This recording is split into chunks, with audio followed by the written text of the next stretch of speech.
নমস্কার। আজকে শুভ অক্ষয় তৃতীয়া।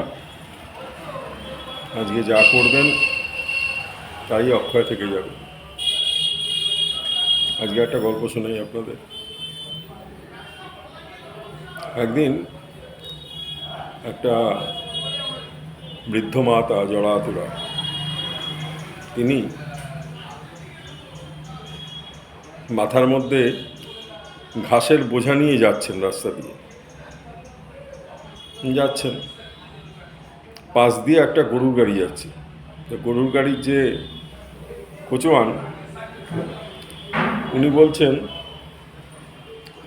যে মা, তোমাকে আর হেঁটে যেতে হবে না, আমার গরুর গাড়িতে এসে বসো, আমি তোমাকে নিয়ে জায়গায় পৌঁছে দিচ্ছি।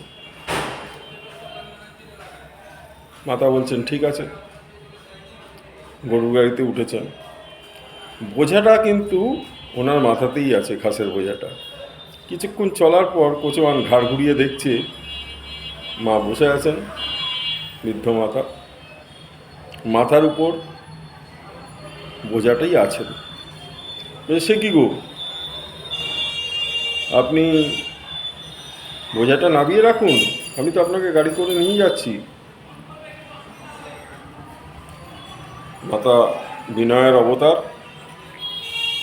বলছে না বাপ বেটা, না গো ছেলে,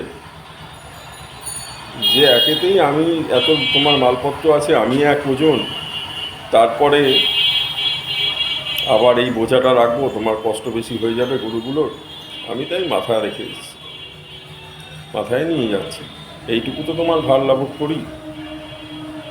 কোচওয়ান তখন মনে মনে হাসছেন। ঠিক তেমনি প্রভু হাসেন আমাদের কীর্তিকলাপ দেখে। উনি সব জগতের ভার নিয়েছেন, আমার খারাপ ভালো সমস্ত কিছুর ভার উনি নিয়েছেন। আর আমি কি করি না, আমি বলি সব আমার কাঁধের উপর নিই, আমিই সব করি, আমি ছাড়া কিছু নেই। আর ঠাকুর মনে মনে হাসেন।